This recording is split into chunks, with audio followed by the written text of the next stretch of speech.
Deixa eu trazer para vocês uma reflexão que eu fiz bastante e eu quis trazer essa conversa aqui hoje. Por que que envelheceu, gente? Incomoda tanto as pessoas? Nos últimos dias, o que mais a gente vê são comentários preconceituosos em relação à idade, um comportamento que ainda persiste na sociedade do século XXI, principalmente em relação às mulheres, que são chamadas de velhas a todo instante. Sejam quando escolhem uma roupa para vestir, quando decidem voltar a estudar, né?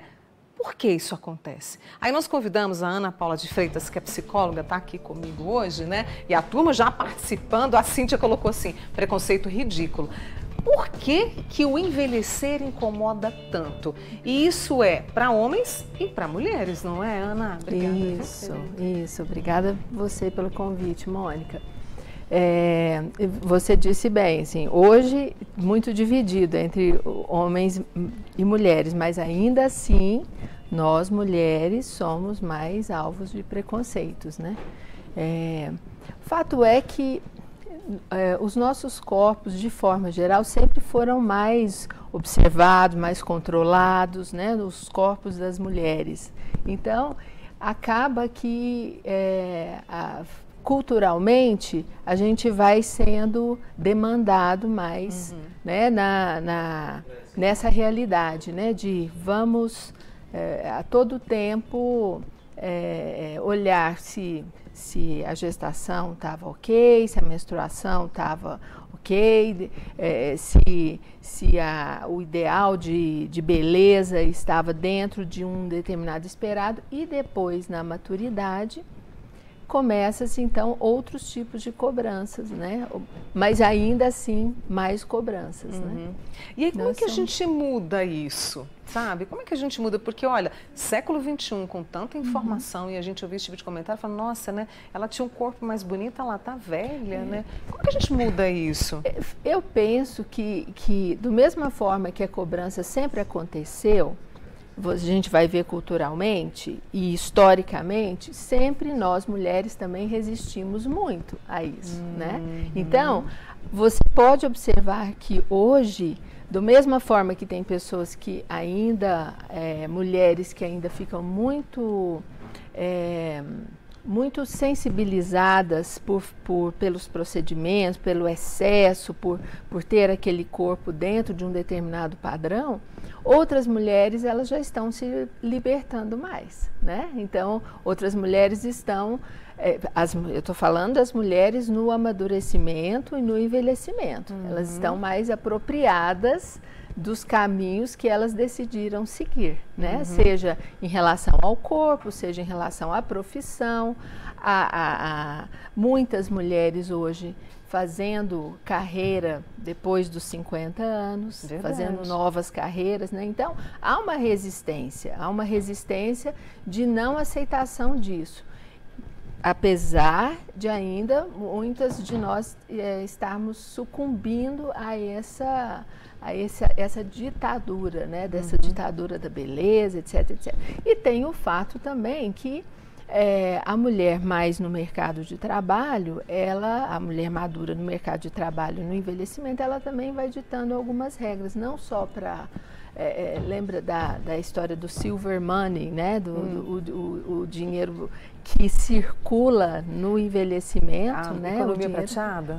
Isso, da economia prateada, isso.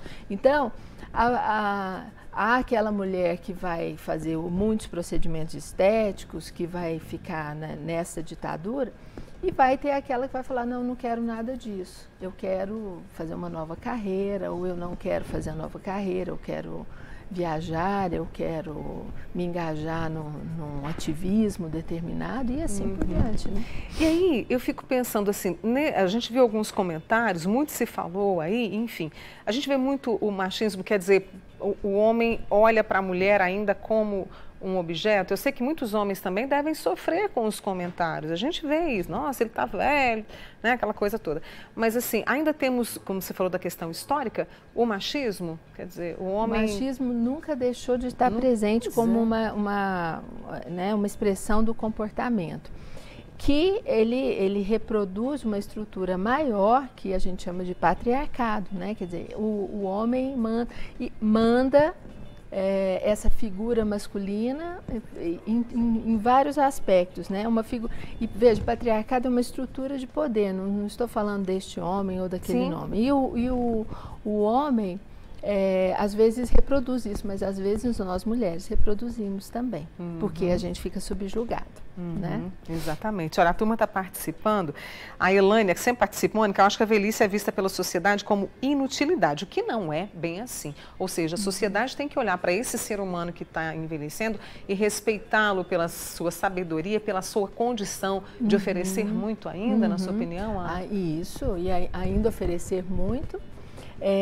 E às vezes, estruturalmente, quantos idosos estão sustentando casas?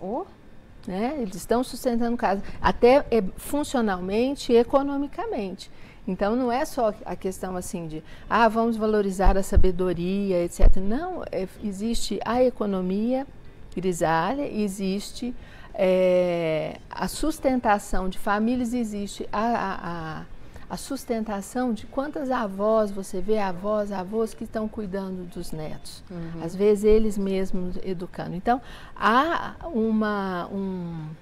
uma necessidade muito grande ainda da sociedade deste idoso na estrutura do funcionamento das famílias, o funcionamento social também. Para a gente encerrar, educação, respeito e compaixão seriam um tripé justamente para a gente mudar o que vemos aí tanto de preconceito? Sim, educação e solidariedade também, né, com as pessoas. Solidariedade com as pessoas e entender que as diferenças nos enriquecem. Né? Deixa eu apresentar aqui mais uma vez a nossa amiga querida que veio falar sobre essa questão de por que o envelhecer incomoda tanto, a minha amiga Ana Paula de Freitas, que é psicóloga com a gente aqui hoje, que tem um trabalho muito voltado aí, né, justamente para a longevidade, para o envelhecimento, que a gente seja capaz de olhar para isso com muito mais amor. Obrigada, Ana Paula. Eu que agradeço a participação. Bom resto de semana, viu? Bom dia a todos.